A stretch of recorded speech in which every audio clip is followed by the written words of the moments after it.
guys, Jamie here, checking in, and today I just wanted to talk about why marketing matters. So let me tell you a little bit of the idea behind doing this little podcast here.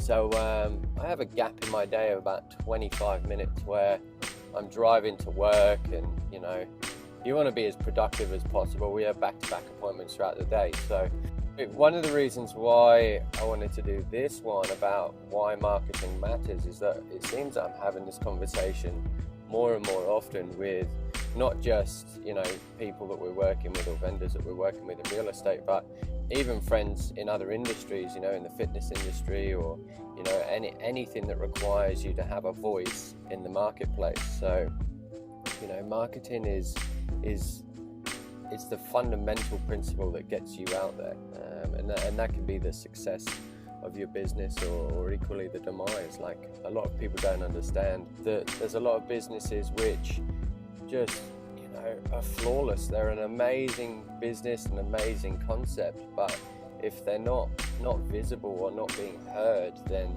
they kind of get left behind. And the unfortunate thing is that there's a lot of talented or specialized businesses that are out there that just don't get any visibility and ultimately end up going out of business, which is a real shame.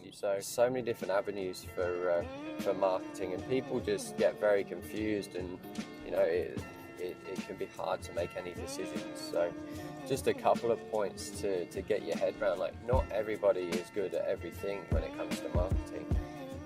I think that's a common misconception, is people believe that it has to be perfect and it has to be in every single form, which is true. When you get good at it, go for it. But when it comes down to getting started, do you do Facebook? Do you do Instagram? Do you do LinkedIn? Do you do blogs? Do you do vlogs? It's just so many different options. So the whole idea is to find something that you can work with. If you're not the most charismatic out there person, then doing a video blog might not work for you. But if you're confident in your speaking, then you could go for like a podcast or something like that. Equally, if you've got a creative eye and you just you're seeing interesting things each and every day, Instagram might be the go for you. The biggest challenge at the moment is Facebook. There's so many other businesses that are out there that are doing the same thing. So it's going to require a lot of patience, a lot of perseverance, and a lot of creativity at the same time. One thing for me in particular, you play with voice, you play with like video or written form through blogs. You've got pictures, you've got statistics, you've got facts, you've got so many things that you can put on there, and it never ceases to amaze me. It's the ones that you put almost the least amount of effort in, or the one that you just think, I'll just put it on there and see what happens.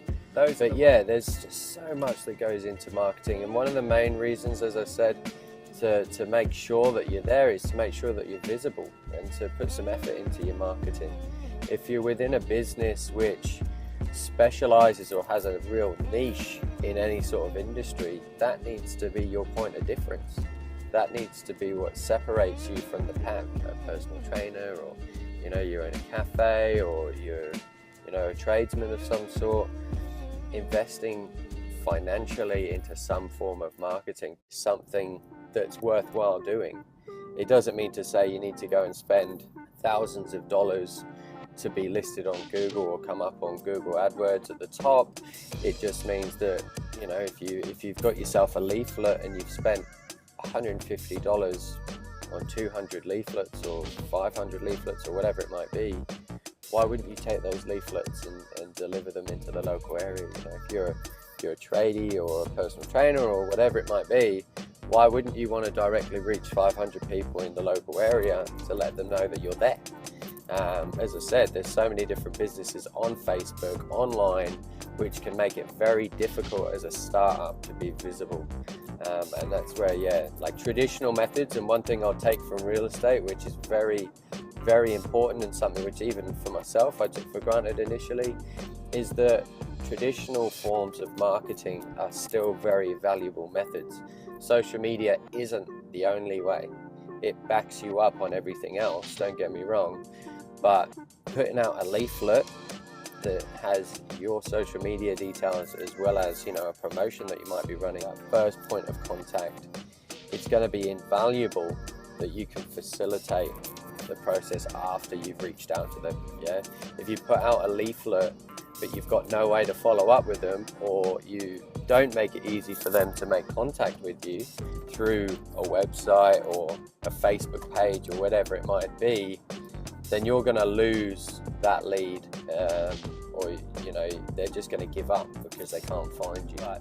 A few basic principles that I use in terms of marketing: you've got written, visual, audio, and video. So you need to really be trying to hit each component in a week, right? So some are easier than others. So pictures, for instance, on Instagram or Facebook, you can do multiples of those in a day. They're pretty easy to do.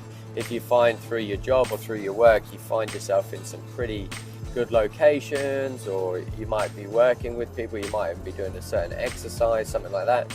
Nothing wrong with pulling your phone out and getting a quick picture and then uploading that with a good little bit of copy. Yeah, not too much, not too many hashtags. I'm guilty of that one sometimes. But yeah, getting that online. You've then also obviously got written form. Something which is quite good with that is that it's long form. Yeah, so you can actually write about a topic in some detail. Audio being like, podcasts, things like that.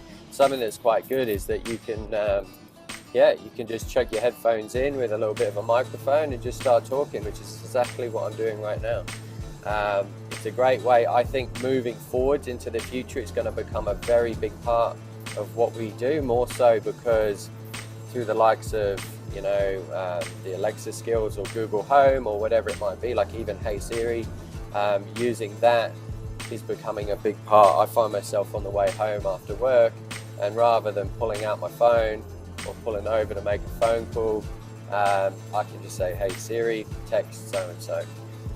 So I honestly believe moving forward it's going to become a very big part of what we do, and is one of the big motives behind doing this podcast. But through videos, the biggest, and I'm probably one of the biggest advocates of video, particularly for Facebook, as it just gets the most amount of interaction. Like through every post and every insight that I've ever done, I get a lot more traction through Facebook than anything else. But it has to be done right, and it has to be done the right way, through your own philosophy and your own eyes. If you just hire somebody else to do it, or if you just get an agency of some sorts to do your social media, it's not you, it's not raw. So that's just something to remember. But as I said, the use of this podcast is that I've got 20 minutes in the morning where I drive to work, and I wanted to maximize on the time so I can at least share and create some content. So if you've got any ideas whatsoever on content you want to see in the future, connect with me on Facebook, Instagram, LinkedIn, whatever it is. I've made it as easy as possible for you to reach out to me. Send me some ideas, send me some thoughts on what you think would be a good topic to cover. And yeah, it's been a pleasure to speak with you. And let's connect.